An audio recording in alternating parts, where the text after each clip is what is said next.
I think finance transformation is nothing but a pie of a bigger cake, right? Which is your digital transformation. The difference is that in a finance transformation, you're focusing on the finance department and some of the related processes and the technology as well. Whereas for me, the digital transformation, and we've gone through one, in fact, two of them. The digital transformation is kind of revisiting everything in the whole entity with the tech in the heart of it, right? That can be customer services, right? What software are they using? What CRM that they have got? How they're approaching people, processes, technology, people, right? All side of things they'll have to look at. This podcast is sponsored by Azdan. And this podcast is sponsored by Haft, Hub of Finance Transformation. I think the word finance transformation got misused recently. Okay. I remember one of the discussion was one of my friends that they started to automate a certain process and they call it a huge finance transformation project, where in reality the process that they are trying to automate is like giving in the business, daily business as usual. Okay. So we're happy to have you, Shaheen, in the studio today because we need to share some spotlight on what do you mean by finance transformation, what exactly we're going to call a project as a finance transformation, and is it a project with a start and end date or continuous project as well? Right. So welcome, Shaheen, to our studio. Thank you very much, Rida. Very happy to be here. Okay. Yeah. If we just can start you taking us through your career. I'll be more than happy to do that, Rida. Thank you very much, and I'm very excited and thrilled to be here. I must say in the beginning that this is my first podcast. So if I get confused anywhere, so just help me out here, right? So for me, Mahmood, my professional career is like a world tour in finance. It goes back to 1999 when I started my career with one of the big fours, EY. I worked with them for 4 years and completed my chartered accountancy and ACC at the same time. And during that time, I worked on a number of financial and non-financial services clients. So it was a bit of a mixed bag. What it does after that to me, Rida, is taking me to Deloitte London office. And that's where I really start deepening my skills into audit, assurance, and financial services, and then specializing in insurance and investment management, right?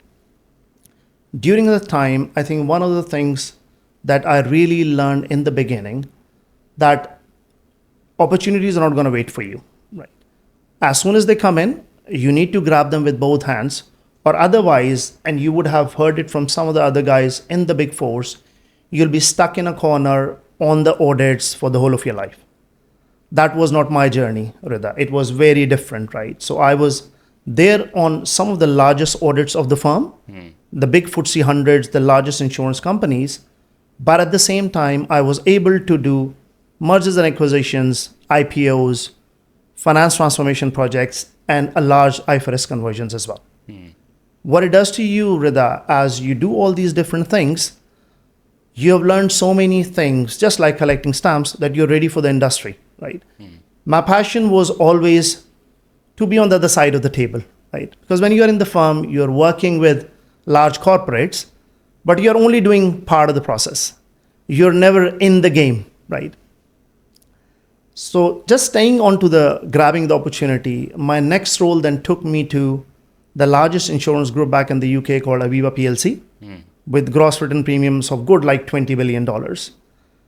And interestingly, I didn't go for a normal FP&A CFO role. I went to a head of investor relations role, completely out of my comfort zone, right? And first few days, Rida, I cannot tell you how many times it came into my mind and I'm like, why did I do that, man? Deloitte was such a lovely place. I was so comfortable there. I knew my audits in and out. Why did I jump onto that? But I did it. When I did it, it gave me such an opportunity to learn about the industry, to really understand how these top C-level suite guys, the CEOs, how they actually go out to the market and tell their story of growth and the success. It gave me this great chance of working with the investor and the analyst community, which I'd never got a chance in Deloitte, right? And the way I could understand the insurance market after working with Aviva, that was, I could not have got it anywhere else, right? because you are actually the face of the organization. You are actually working with the whole community where you have to actually tell your story. And I think one of the examples I would definitely love to share, that we worked on a very large project, working with every single department and the territories, and we came up with a story called This is Aviva, right? And then it was just taken out to the market to really explain what are we, what do we do, how do we do business, how do we work with the communities, right? So that was a lovely, great experience. Having done that for a couple of years, right? The next thing, and another opportunity which came in, and me again trying to come out of my comfort zone, not only from Aviva this time, leaving UK as well, coming to Riyadh. We are going back good 7 years ago, right? Riyadh was not the Riyadh that you have it today. Of course. And as you mentioned that you know that, it used to be very different, right? And I cannot forget that one moment when I went back to the CFO saying, okay, I've got this opportunity in Riyadh with Marsh and McLennan, where I'm today as well, and I'll go on to that in a second. He literally looked at me, Rida, from top to bottom saying, I thought we were treating you really well, Shaheen, here. Why do you have to go to Saudi, right? So, but this opportunity came in Marsh and McLennan to be the CFO of their Saudi business. It took me some time to decide on that, but then I decided, went on to that. And today I can say it, after being with the organization for 8 years, this was actually one of the best decisions of my career that I made. Right? And I'll tell you why I did, why I'm saying this is, moving to Marsh and McLennan, really going into that CFO position, again, which I have not done in the past, right? There, when I came into Saudi, there was no finance department. So I had to build that up from the scratch, right? Then a lot of the progress was happening in terms of the new entities, the footprints. We were trying to do new businesses. A lot of the different aspects of the businesses were being brought into Saudi at that time. So I feel really proud that I could help the CEO and the senior leadership team in really making that a success, right? So I've been with Marsh & McLennan, group of companies, as the regional controller and the CEO of their RHQ for 8 years now. During these 8 years, Rida, I have worked on multiple projects in addition to my usual CFO role. Some of them, namely, I've led the tax implementation in Saudi, now working very closely on the UAE one as well. I have helped the CEOs, as I said. We have gone into a number of territories during this time, right? New territories, new entities, new businesses. As an example, we never had the wealth business in Saudi. We gone into that. I was on the forefront of leading that project with the CEO to make sure we've got an entity. When we set up an entity, we've got the tax and the regulatory compliance in place as well. So it makes me feel proud today that all these years that you've been in the industry here in the Middle East, at a regional role, you were able to work with so many diverse stakeholder group, right? Because Marsh & McLennan has got a number of entities and we've got a number of businesses, and maybe we can go on to that a little bit later. So that was actually something that I could work on, right? And another thing that I feel good about is during this time, I could really mentor and develop the finance talent, right? So I had a very large team in the region, which we have now changed quite a lot, and we'll go on to that finance transformation piece in a minute. These days, just concluding this, Rida, my passion, maybe like everybody else, is technology, AI, Gen AI, right? It's my passion personally as well, not only for the organization. We are doing a lot of work internally to make that happen and gain that comparative edge in terms of really bringing it into our processes, get our finance team educated with that, right? So really trying to spend time personally and along with the organization to really understand the tools, really see what potential it contains and where we can really take it in future. So that's, I think, a long answer to your short question. No, that's lovely. Yeah. I just want a quick catch-up question here. Yeah. If you're going to name only one difference between Deloitte and EY, what would be that difference? In EY, I think I was at a slightly junior level, right? I had a mix of the clients, right? From an approach perspective, I think I found Deloitte a lot more interesting, right? Maybe because of the group of the people that I was working with and the size and the complexity of the clients. was much bigger for me and to learn a lot more than the time that I had at UI. Yeah. Okay. Clear. So that's a very impressive movement between two big fours Yeah. and so far one big industry, if I may say. Agree. Yeah, exactly. Yeah. Okay. Yeah. Now, many people, they have this question in terms of the ways of working between the big four and the industry. Got it. The common answer to this question, to be fair, Shaheen, that Yeah. they always say that for the big four, you get to know different industry, different Yeah. clients Yeah. everywhere. Got it. But from the industry, you have one monotone industry. Agree. Yeah. Do you see any difference between the big four working or the firm working, as you said, and the industry working away from different industries and the firms compared to the industry? Rida, first of all, you don't need to complete a timesheet in the industry, right? That's definitely. And you ask any guy who's working in a big True. four how big pain that is. It doesn't matter what level you are, right? Sure. So, and I still kind of remember that when I'm coming into the industry for the first time, I'm like, man, I don't need to worry about a weekly timesheet now, right? Keeping joke on aside, I think when you're actually in the industry, I would say you kind of see your path a little bit more clear. That for me, at least, that's the case, right? And when I'm in the firm, I'm again going back to the point you mentioned. You are doing a lot of different things, right? And what I used to feel, Rida, and I was actually at a senior level in the firm, that you are doing these projects, right? And you then hand it over, but you never see the other side of it, right? Finance transformations, right? IFRS implementations, a lot of these things. I'll give you an advice. You're a client, you'll take it. You implement it, not implement it. Firstly, that's your choice. Cool. Secondly, You paid for that. exactly, you paid us for that. We are done. We have given you the PowerPoint in the end, or we had our meetings with you. I'll never see the other side of it, right?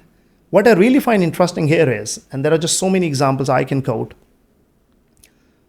And one of the examples, I'll probably take this forward with the example that we completed 2 acquisitions in the last 2.5, 3 years, right? Had I been in the firm, and as you'd expect, we had the big fours involved on the due diligence and everything. They came in, we had the calls, they gave us the advice, full stop, right?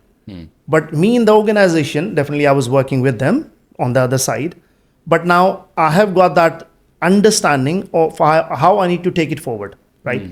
I really enjoy that. I know what's going to happen to my numbers in future. I know what is happening with the integration of the people and the systems, right? So this whole post-integration piece, right? And what is our strategy with acquisition of those businesses and where we're going to take those forward, that is something I always used to miss, right?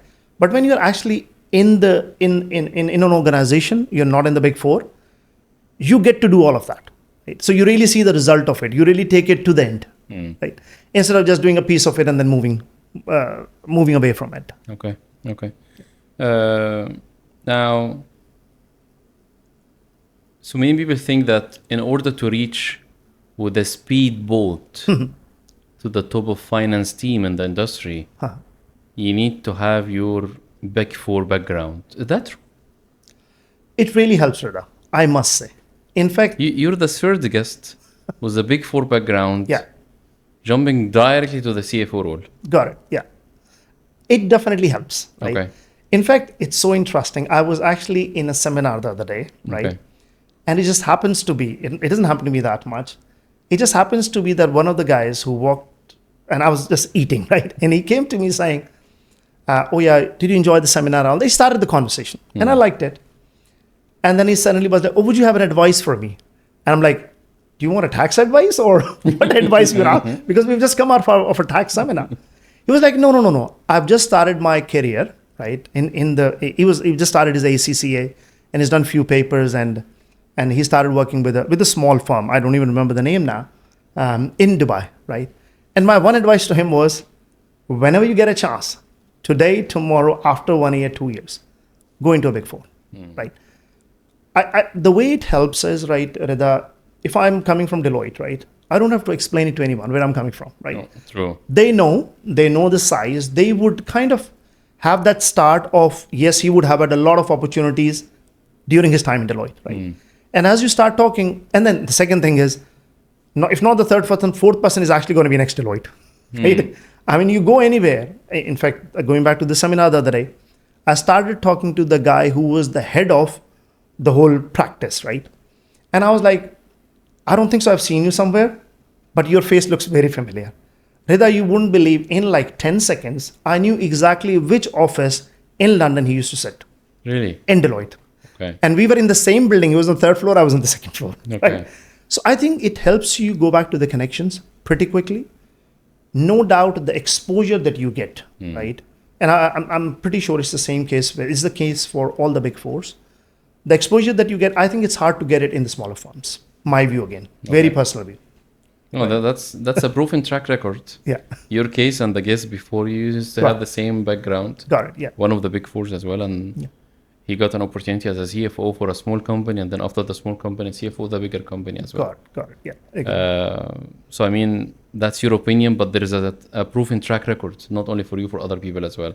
Now, away from having the benefit or the advantage to have one of the big four background, even your team that joined the industry at your company, for example, Sure. that they aspire to be as a CFO, they don't have the option to go to one of the big four as we speak Understood. now. Yeah. What other advices or key success factors that allow finance professionals in general reach to the CFO seat? Got it. A very good question. And I'll probably touch upon a couple of points there, Rida. And it's again from my own experience and just learning from some of the other guys as well. Of right? course. If it sounds theoretical, it may sound theoretical, but that's what I believe in as well, right? Rida, one of the things that I sometimes find lacking in some of the team members is that internal fire to kind of learn, right? If they've got a job, they are more than happy to just do that job in the way they have always done and then go back home, right? If you've got that mindset, you're not going anywhere. So my first thing to the guys is, and sometimes they may not like me for that as well, right? I love this whole Gen I thing, right? You ask someone at my home as well, how much do I try these tools, right? Fully understanding the risks and all that. So I'm not trying it in my office data, right? Of course. But on my own, just to learn, right? What is going on, man, in this world? Why there is such a hype? Are people really getting any value out of it, right? And if there is any internal trainings on things like this is just an example, right? I would go for it, right? Because I'm like, this doesn't stop. So the first thing is this: really have to the urge to not learn what the businesses are we in, right? What do we do? What other departments do? What Rida is doing in LCP in legal and compliance, right? What other guys are doing on the sales side, customer experience. If you've got that curiosity to really go out and talk to people, it will help you build your relationships. It will help you with your networking. They would know you. It will really make you understand how do we do business, right? Once you start doing all of that and at the same time you keep on learning, you will make progress, right? Okay. And second point, Rida, which we covered earlier, and this is throughout my career, and I learned it and I'll quote it probably here. Somebody told me, I was on this leadership course in Marshall McLennan. We were there back in the US in our global headquarters in Midtown Manhattan. And they had this speaker who came in and said one thing, which I never forgot. It's been 5 years now, that be comfortable with being uncomfortable, right? If you want to be in your comfort zone and you don't want to take any risks, again, Rida, you're not going anywhere, right? For me, honestly, going back to the same point of Aviva, when I moved from Deloitte, and Deloitte was going really well, trust me, at that time, right? And me going, it was in the city, it wasn't far from Deloitte office. You're in their global corporate headquarters, because Aviva they've got their global headquarters in central London.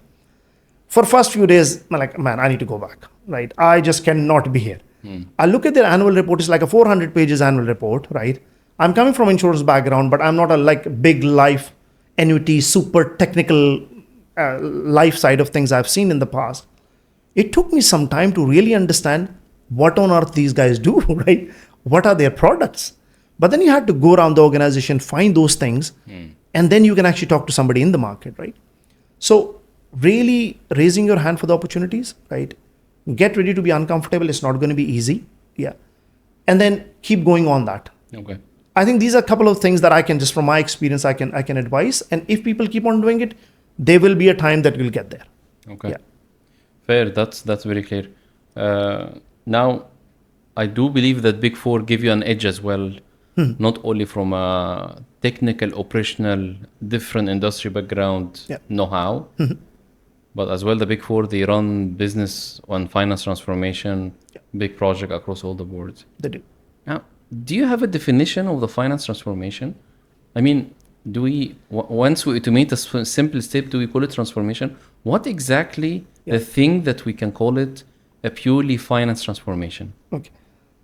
There are two ways of explaining it, right? One is if you are in the Big Four, right? Yeah. And you're selling it to the client. Of course. I thought that you're going to bring this subject, of course. Then the first point that you mentioned, even a small process change is a finance transfer. Exactly. It becomes the buzzword. Number of hours. Numbers of hours, exactly. Because if I'll call it, I'm just upgrading your process, you're not going to pay me what Big Four is going to come up with, right? Of course. But if you're in the organization, right, then definitely a small change in the process is not a finance transformation. For me, conceptually, Rida, and that's what we did when I came into Saudi, right? And maybe I can quote some example here that when I come into Saudi and I go into my office, right? First day I'm greeted with this big pile of expense receipts to be checked, right? And I look at that guy who was not, there was no team, right? And then I look at this guy who brought this to me and I'm like, what do you want me to do with this pile? He was like, oh, you're going to check it, then we're going to pay expenses. And I'm like, is this the best use of my time, right? Exactly. I mean, is this the finance that you guys have? So that mentality of finance is a group of people sitting in that corner, right? Checking receipts, passing journal entries. At the end of the month, we'll tell you how much your sales and expenses are, is the finance that we were used to, right? That is not the finance that you can survive, especially today you cannot. So for me, Rida, the way it's going to work it out, that you pick up that finance function, right? Or you really bring it to a point where they've got seat at the table, sitting with the CEO, sitting with the senior stakeholders, and participating actively in the discussions about, or do we need to launch a new product, right? What do I need to do with that, right? Do we understand the market? Do we have the numbers? Do we have any analysis? Do we have any data, right? I want to go into, I want to have a new footprint. In GCC, I want to go and establish a business in Qatar, right? Can my finance team support with that? Or do I need to go to a Big Four and get me all that analysis? But how do you do that, right? So it's, and I'm sure we'll go into a bit more detail on how it works. But for me, really changing that finance team from that point to a point where they can foresee, right? They can actually and actively participate in where the business is going and what the business strategy is, and can support that business strategy. If you can convert your finance team from that to this, you've done a finance transformation, in my view. So that was the definition of the finance transformation. Yeah. Some people got confused between doing finance transformation and digital transformation. If there is any similarities between finance transformation and digital transformation? Okay.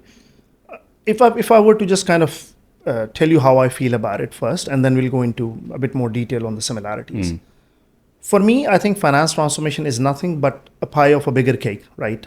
Which is your digital transformation. The difference is that in a finance transformation, you're focusing on the finance department and some of the related processes and the technology as well. Whereas for me, the digital transformation, and we have gone through one, in fact, two of them. The digital transformation is kind of revisiting everything in the whole entity with the tech in the heart of it, right? That can be customer services, right? What software are they using? What CRM that they have got? How they're approaching people, processes, technology, people, right? All side of things they'll have to look at. Sales department, legal and compliance, HR. So if you are actually revisiting the people, process, technology side of things on all the departments throughout the organization, with again technology at the heart of it, is your digital transformation. But if you are exactly doing the same thing, but only focusing on the finance and not really going out, that is your finance transformation. In simple words. Okay. Yeah. So what you're saying that a digital transformation is across all the the operation, not only finance, and it is mainly focusing on the technology itself. Yeah, However, finance transformation is only laser focused on finance, agree. and it's not only entitled for the technology. I'll just correct a little bit here, right? Okay. It's in the digital transformation, in my view, you will be looking at the people process side of things as well. But technology has to be really at the heart of it, right? In the finance transformation, technology is a very key part without a doubt. But then I'm definitely covering everything else related to the finance as well. Fair. Yeah. Okay. Now, being one of the previous big four, and you get a project of finance transformation. Got it. So one of the CFO or the GM of the company came to you, for example, and said, my finance team sits in the corner, as you said, processing claims, Yeah. posting entries, staying overnight for the month's end closing, and then coming on the next day telling you what is your expense and all of these. I just want to revamp that. Yeah. Then we set expectation and we agreed that we're going to have a finance transformation project for that finance team. Got it. How the success look like Okay. that we have done a finance transformation here? Okay. For me, the success would look like in couple of things, right? One is very important for me and close to my heart is what has happened to their work-life balance after the finance transformation. Nice. That's one. If nothing has changed, you got a problem here, right?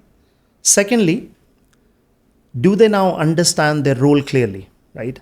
Have we managed to redefine their roles, right? Realign them to it can be to the entities, it can be to the businesses, whatever works best for the organization, right? I have seen organizations whereby the finance team is aligned to the entities. Some of the times they are aligned to the businesses, right? And there can be multiple entities under it. So work-life balance first. Secondly, can that finance person explain his role by himself now? Does he clearly understand that, right? The third point for me on that going to be is what has happened to the reporting timelines, right? Or we used to report 5 days after the close, right? Have I made any difference to it without impacting the work-life balance of the people, right? And also at the same time, I've not hired an army of people. Just now I can just bring it shorter, right? Or bring it forward. So is the efficiency in the work that we are doing, the work-life balance, right? Efficiency in terms of my close, right? And also I'll have a very close eye on what happens to my cost. Was I able to bring any cost efficiency through that process of the whole finance transformation? So these will be, I think, some of the KPIs or the success factors that I'll look at the end to kind of measure the success of the project. So in a summary, you're saying delivering more Yeah. efficiently with reduction, with less cost, Agree. Yeah. without impacting work-life balance. Exactly. Yeah. Sounds very. That's the success factor for the finance transformation. It should be exactly. That's what I'll look at. Yeah. To land such a mission as a finance transformation, what will be the biggest obstacle landing a finance transformation project in any company? I think one of the things that can really give us a problem, right? If the communication was not properly handled, right? And this is me telling you from my own experience. Communication is definitely extremely key when it comes to any finance transformation. And I'm talking more from internal than a big four working on it, right? What I mean by this is you have to actually make sure that before you start the project, you're letting the people know what you're about to do, right? How it's going to work, what impact it's going to have on people, processes, technology, and how the success is going to look like in the end, right? And that doesn't stop there either. You have to do it at every stage. And then if things are not working, those have to be discussed openly as well, right? And then in the end, you actually let people know what we have achieved. So they can clearly see that, okay, we have gone through all of this, but this is our achievement in the end. So I think for me, the communication piece, because it's linked to the people, is extremely important when it comes to any finance transformation. Right? And with that, I think communicating not only with the people, but with the senior stakeholders, management buy-in, that is all linked. Right? So that all have to be really handled properly throughout the project from start to finish.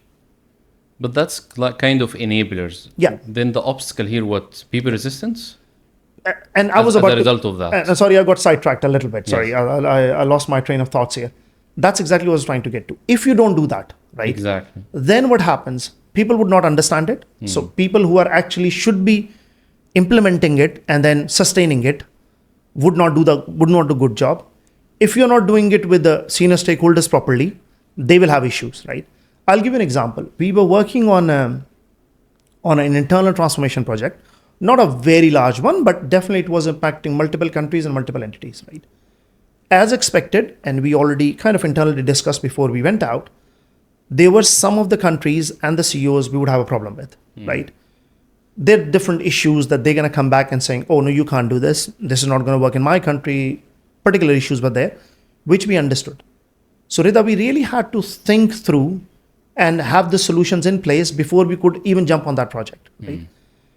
With hindsight, had we not done that, the project was not going anywhere, at least for those particular countries and entities. Our task was, right, and my task with the US team was to actually deliver the project for the whole region. So I could not go back and say, oh yeah, I've done it for this nice country, but these 4 countries is not going to work, right?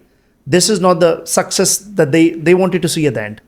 So I think going back to your question, if in my view, if the communication is not running through, right, then people, the senior leadership team can be an obstacle as well instead of a support. People who are key to it and needs to deliver, they can be a problem as well, right? Okay. I think the selection of the technology, right, it's very key here as well. If you're not doing it properly, then it can be kind of one of the biggest obstacles that you can have to achieve your objectives from the finance transformation. Okay, I have 2 questions here. Sure. Have you ever heard the word, will I lose my job? Due to this project? A million Due to this times. project? Yeah. How you handle such a question? If you're going to implement a finance transformation project and you got in the communication an ominous comment or question, will I do my job because of that? Why should I cooperate with you if I'm going to lose my job? Okay. Actually, it's quite interesting that I had to go through this last year, right? And where people were actually losing their job, right? But for us, the key thing, Rida, was the only way we could go through that is make them understand that it's not about that person. It's about, so for example, what I'm trying to get to, in that particular project, the roles were moving, right? One of the things in that project was, and to achieve the cost efficiencies, because there were some of the roles which could have been done somewhere else in a center as well. So it was not about the person, right? It was actually about the role. So it went back to our communication skills to actually explain to the person that it's not about you. It could have been somebody else as well. It's about the role, right, which is going from here. Yeah. And that's why if you're going to lose your job, it's because of that, right? And then you have to definitely work with the people to make sure that they are being looked after in terms of the time, from a time perspective, from their long-term goals perspective as well, right? We definitely tried to place some of them internally, whatever help we could provide at that time. But this question definitely comes up, right? And then you have to have kind of different ways of tackling it. One of the things that we did, we attached a project bonus to making sure that if people, even if they were losing the job, firstly, they understood that it was not about their performance or anything. It's the way organization was going, right? And this is the way we're gonna take it forward. Definitely attaching a project bonus to, if you're gonna work with us during this time, this is what happens in the end, right? That became an incentive. Third thing that we did is give them a slightly longer period, right? Again, it can be different for different organizations depending on their cost budgets and all that as well. For us, what we could do for them is give them a slightly longer period, attach a project bonus in the end. That helped with the buy-in. Okay. Yeah. Fair. Now the second question related to technology selection. Yeah. If you go, Shaheen, to the market now, and I believe you've been part of many conferences and events, you'll see every tech firm selling their product as if it is the only fully integrated end-to-end AI machine product. Will solve every problem of your life. Exactly. And then this salesman magically can convince CEO, chief IT officer easily. Agree. Then the finance team struggle after that. Agree. Yeah. The tech is not fully integrated. It has a lot of thousands of Excel sheets around it to make it running. Agree. Yeah. The data is not ready. The integration is not happening. Yeah. What is your advice for companies for tech selection Okay. in finance transformation? In finance transformation. Before I go there, I'll just share my experience that I had to go through, without giving you any names of that. Right. Okay. Same thing happens. Right. We get sold a piece of software. Right. And being a finance guy, you'd understand that you buy this software and you use it. It was the best software in the world. You do it, it produces a trial balance, and that doesn't balance. And literally, I was pulling my hair. I wanted to jump out of the window. And I'm like, if for a finance system, a trial balance doesn't balance, right? This is probably the worst system in the world that I could have, right? Okay. So you do get things like that, right? To your question now, actually, I was reading something from McKinsey a couple of days ago, and I think they put it really well, that don't go for all these shiny systems out there. Before you even think about going for a system, define your problem, right? If Rida, I know exactly, right, what I want to achieve from that system, what do I want? And if I've defined how success looks like, right, in my finance transformation from a technology angle, then I would know what I want and what I do not want, right? So for me, defining what I need is the most important thing, right? I'll link it to another example. We get this system, right, and then we work very closely with the vendor to implement it, right?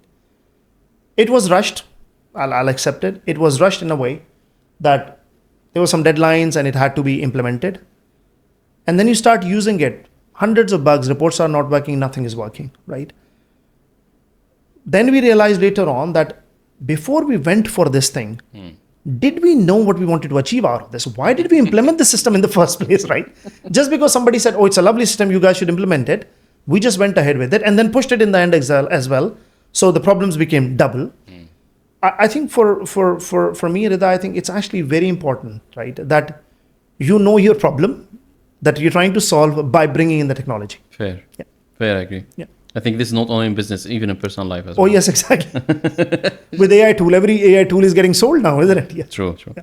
Now, the current elements are extremely important for any transformation or change process, which is people, process, and technology. Understood. All of them are important, Got it. of course. But if you're going to pick one of them as a key pillar, which one and why? It's an easy one for me. It's people. Why? Okay. For me, processes, technology is there, right? But who's going to breathe life into these things? It's going to be the people, right? I can have the best technology, as you rightly said. I can buy the best technology in the world. But if I don't have the right people, it's of no use, right? I can ask a big four, in my case, Deloitte, right, to do the best flow charts in the processes for me. They'll do it, right? They'll do the best ones in the world. But if I don't have the right people to actually implement those processes, my finance transformation is not going anywhere, right? So for me, it's people, because they are the one who would know how and the why of this process, right?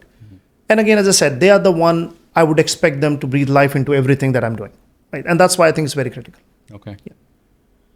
I think Shaheen, time flies with you. Okay. Just one final question. Yeah. Especially not the big ones, because the big company, they have enough money to waste and strategically look for some initiatives. But for the SMEs, small and medium companies, if they want to start their finance transformation project, what kind of advice are you going to give them? I'll say a few points and I'll try to be quick. Is again, define your problem, right? Why do you want to do it, right? I can't just come in an office in the morning saying, oh, I want to do a finance transformation. Again, it can be a buzzword in that case, right? Define your problem. Define what the success is going to look like for you, what you want to achieve after this, right? Please, small or a big organization, doesn't matter. You need to have the buy-in. If you've got the senior stakeholders and your team as well, right? Early on, don't leave it for last minute. Otherwise, you'll do all the right things. It's still not going to work, right? So I think even for the conceptually, I think Rida doesn't change for whether it's a small or a big company. Defining the problem, explaining how the success is going to look like for you. And thirdly, having this early communication, bottom up stakeholders is extremely key. If you do these things, I think the finance transformation will definitely give the benefits to an SME as well, just as it would do to a large corporate. Okay, fair. I fully agree with you. Yeah. The concept of bringing SMEs, one, they have limited resources, They do, no yeah. other money to waste. Yeah, The other one, SMEs, sometimes they go for shiny, full-fledged end-to-end automation, yeah, where they are still SMEs agree. at the end of the day. Yeah, So defining the problem is important. They cannot replicate and behave as if they are a big corporation agree. as well. Agree. Yeah, So choosing the right transformation scope it is. It that is. fits or solving the problem of the SMEs, Agree. not only replicate whatever big companies they are doing when it comes to transformation as well. Agree. Yeah. Shaheen, that was lovely discussion, I have to say. I had a lovely time as well. Rida. Exactly. Yeah, yeah. The journey between the big fours, Deloitte and EY, between UK and Saudi, between firm and industry, and even going through the finance transformation details was really a mix of very interesting subjects. Yeah. I love your authenticity as well, sharing the Thank fact you as very it much. shows. Thank you. And it was really a pleasure having you in the studio as well. Likewise, I had a lovely time. Thank you very much for having me. Thank you.